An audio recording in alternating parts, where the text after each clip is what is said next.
આકાશવાણી સમાચાર ચૈતાલી જોશી વાંચે છે. સૌપ્રથમ મુખ્ય સમાચાર. ભારતીય જનતા પાર્ટીના લઘુમતી મોરચાએ સોગાતે મોદી અભિયાન શરૂ કર્યું. વંચિત મુસ્લિમોને વિશેષ કીટનું વિતરણ કરાશે. કેન્દ્રીય તપાસ બ્યુરો સીબીઆઈએ છત્તીસગઢના પૂર્વ મુખ્યમંત્રી ભૂપેશ બઘેલના નિવાસસ્થાન પર દરોડા પાડ્યા. છત્તીસગઢના 6 મહિલા સહિત 9 માઓવાદીએ આત્મસમર્પણ કર્યું. હરિયાણામાં માર્ગ અકસ્માતમાં અમદાવાદના 2 પોલીસકર્મી અને 1 ખાનગી ડ્રાઈવરના મોત, પીએસઆઈને ગંભીર ઇજા. અને આઈપીએલમાં આજે ગુવાહાટીમાં રાજસ્થાન રોયલ્સ અને કોલકાતા નાઇટ રાઇડર્સ વચ્ચે મુકાબલો. સમાચાર વિગતવાર. ભારતીય જનતા પાર્ટીના લઘુમતી મોરચાએ સોગાતે મોદી અભિયાન શરૂ કર્યું છે, જેનો ઉદ્દેશ્ય ઈદ પહેલા દેશભરના 32 લાખ વંચિત મુસ્લિમોને વિશેષ કીટનું વિતરણ કરવાનો છે. આ પહેલે સુનિશ્ચિત કરવા માંગે છે કે ગરીબ મુસ્લિમ પરિવાર કોઈપણ મુશ્કેલી વિના તહેવારની ઉજવણી કરી શકે. આકાશવાણી સમાચાર સાથે વાત કરતા ભાજપના લઘુમતી મોરચાના રાષ્ટ્રીય અધ્યક્ષ જમાલ સિદ્દીકીએ જણાવ્યું હતું કે આ અભિયાનના ભાગરૂપે લઘુમતી મોરચાના 32,000 કાર્યકરો જરૂરિયાતમંદો સુધી પહોંચવા માટે દેશભરમાં 32,000 મસ્જિદો સાથે સહયોગ કરશે. જે શ્રી જમાલ સિદ્દીકીએ અભિયાનના વ્યાપક દૃષ્ટિકોણની માહિતી આપી.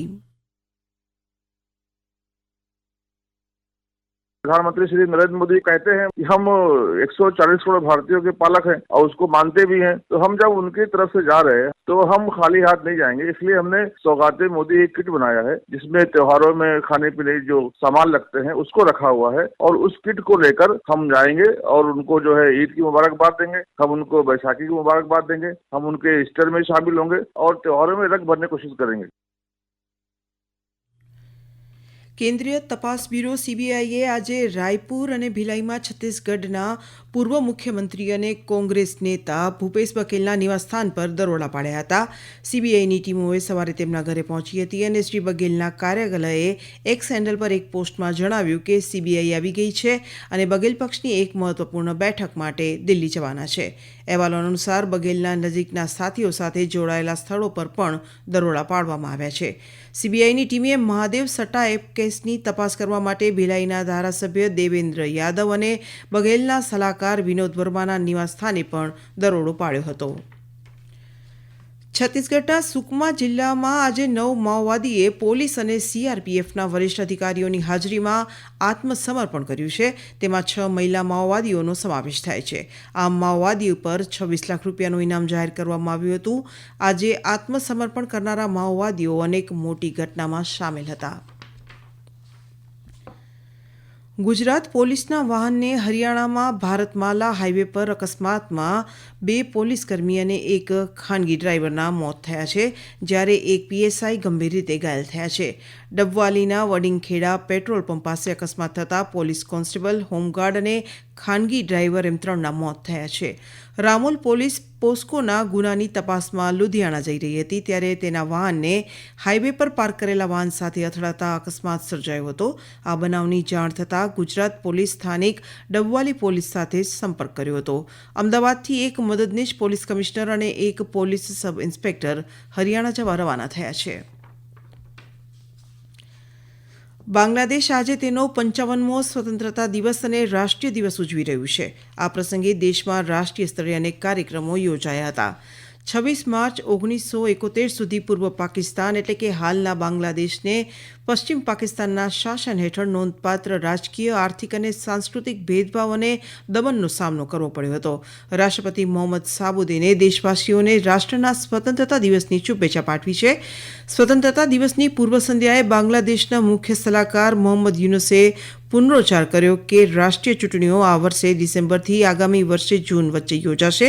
તેમણે કહ્યું કે વચગાળાની સરકાર સૌથી મુક્ત, ન્યાયી અને સ્વીકાર્ય ચૂંટણીઓ યોજવા માટે પ્રતિબદ્ધ છે. બાંગ્લાદેશના વચગાળાના સરકારના વડા ડોક્ટર મોહમ્મદ યુનુસ આજે તેમની 4 દિવસની સત્તાવાર મુલાકાતે બેઇજિંગ જઈ રહ્યા છે. યુનુસની ચીનની મુલાકાતનો મુખ્ય હેતુ બાંગ્લાદેશમાં વિદેશી રોકાણ આકર્ષવાનો છે. તેમના પ્રેસ સેક્રેટરી શફીકુલ આલમે ગઈકાલે આ માહિતી આપી હતી. મુખ્ય સલાહકારની મુલાકાતનો ઉદ્દેશ્ય ચીની રોકાણકારો, ઉત્પાદકો, ઉર્જા કંપનીઓ અને ટોચની ચીની ખાનગી અને સરકારી કંપનીઓ સાથે વાતચીત કરવાનો રહેશે, એમ શ્રી આલમે ઢાકામાં એક પ્રેસ બ્રીફિંગમાં જણાવ્યું હતું. તેમણે કહ્યું કે તેમની આર્થિક મુત્સદ્દીગીરીના ભાગરૂપે પ્રોફેસર યુનુસ બાંગ્લાદેશને ઉત્પાદન કેન્દ્ર તરીકે રજૂ કરશે. આ સમાચાર આપ આકાશવાણી પરથી સાંભળી રહ્યા છો. આ સમાચાર આપ અમારી YouTube channel AIR news Gujarat પર પણ સાંભળી શકશો. વધુ સમાચાર માટે અમારી વેબસાઇટ newsonair.gov.ગુજરાતી અને અમારા એક્સ હેન્ડલ AIR_news_ABAD ને ફોલો કરશો.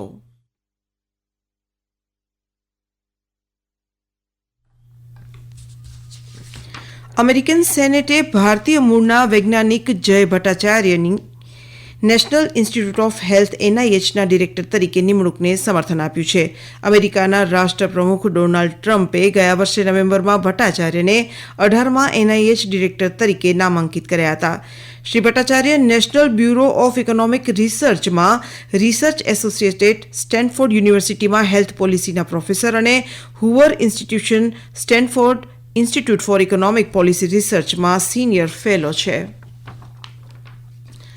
અમેરિકાએ જણાવ્યું છે કે રશિયા અને યુક્રેન સાઉદી અરેબિયામાં 3 દિવસની વાટાઘાટ પછી કાળા સમુદ્રમાં નૌકાદળના યુદ્ધવિરામ માટે સંમત થયા છે.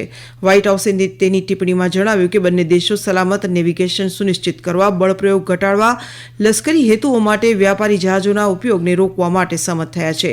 નવી સમજૂતી મુજબ વ્હાઇટ હાઉસે જણાવ્યું કે તે રશિયન કૃષિ અને ખાતરની નિકાસ માટે વિશ્વ બજારમાં પ્રવેશ પુનઃસ્થાપિત કરવામાં મદદ કરશે. બીજો મુદ્દો ઉર્જા પ્રણાલી પરના હુમલાઓ રોકવાનો છે. ઝેલેન્સ્કીએ 3 વર્ષ જૂના યુદ્ધના શાંતિપૂર્ણ સમાધાન માટેની વાટાઘાટોની પ્રશંસા કરી હતી.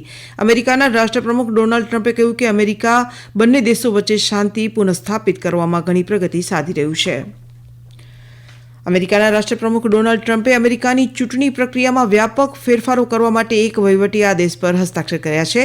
મતદાર નોંધણી માટે નાગરિકતાના દસ્તાવેજી પુરાવા અને ચૂંટણીના દિવસ સુધીમાં તમામ મતપત્રો પ્રાપ્ત થાય તે સુનિશ્ચિત કરવાની જરૂર પર આ આદેશમાં ભાર મૂકવામાં આવ્યો છે.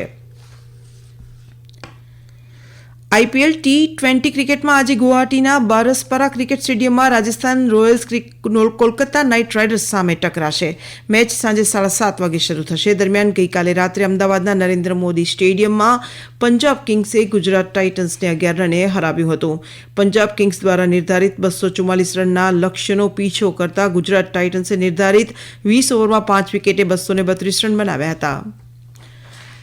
આંતરરાષ્ટ્રીય ક્રિકેટ પરિષદે મહિલા ક્રિકેટ વિશ્વકપ 2025 ક્વોલિફાયરનું સમયપત્રક જાહેર કર્યું છે. ક્વોલિફાયર ટુર્નામેન્ટ આગામી મહિનાની 9મી તારીખથી પાકિસ્તાનના લાહોર ખાતે 2 સ્થળોએ શરૂ થશે, જેમાં Pakistan, West Indies, Bangladesh, Ireland, Scotland અને થાઇલેન્ડ સહિત 6 ટીમો ભાગ લેશે. ક્વોલિફાયરમાંથી ટોચની 2 ટીમો આ વર્ષના અંતમાં ભારતમાં યોજાનારા ICC મહિલા ક્રિકેટ વિશ્વકપની 13મી આવૃત્તિ માટે મુખ્ય 6 ટીમો સાથે જોડાશે.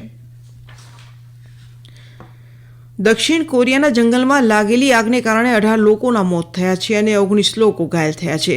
ગૃહ અને સુરક્ષા મંત્રાલયના તાજેતરના આંકડાઓ અનુસાર 23,000થી વધુ લોકોને બચાવાયા છે અને સેંકડો માળખાને નુકસાન થયું છે. 1,300 વર્ષ જૂના બૌદ્ધ મંદિર સહિતના કેટલાક સાંસ્કૃતિક સ્થળો પર અસરગ્રસ્ત થયા છે, જ્યારે અન્ય રાષ્ટ્રીય ખજાનાને સુરક્ષિત સ્થળે ખસેડાઈ રહ્યો છે. કોરિયામાં તૈનાત અમેરિકી સૈન્યના હેલિકોપ્ટર આગને બુઝાવવા માટે હજારો અગ્નિશામકો અને લગભગ 5,000 લશ્કરી કર્મચારીઓને તૈનાત કરવામાં આવ્યા છે. આશરે 17,000 હેક્ટર જંગલોનો પણ નાશ થયો છે. દક્ષિણ કોરિયાના ઇતિહાસમાં ત્રીજી આ સૌથી મોટી આગ છે. અંતમાં મુખ્ય સમાચાર ફરી એકવાર. ભારતીય જનતા પાર્ટીના લઘુમતી મોરચાએ સોગાતે મોદી અભિયાન શરૂ કર્યું. વંચિત મુસ્લિમોને વિશેષ કીટનું વિતરણ કરાશે. કેન્દ્રીય તપાસ બ્યુરો CBIએ છત્તીસગઢના પૂર્વ મુખ્યમંત્રી ભૂપેશ બઘેલના નિવાસસ્થાનો પર દરોડા પાડ્યા. છત્તીસગઢના 6 મહિલા સહિત 9 માઓવાદીઓએ આત્મસમર્પણ કર્યું.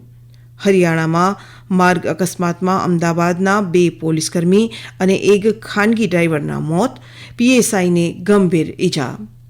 અને IPLમાં આજે ગુવાહાટીમાં રાજસ્થાન રોયલ્સ અને કોલકાતા નાઇટ રાઇડર્સ વચ્ચે મુકાબલો. આકાશવાણી પરથી સમાચાર પૂરા થયા.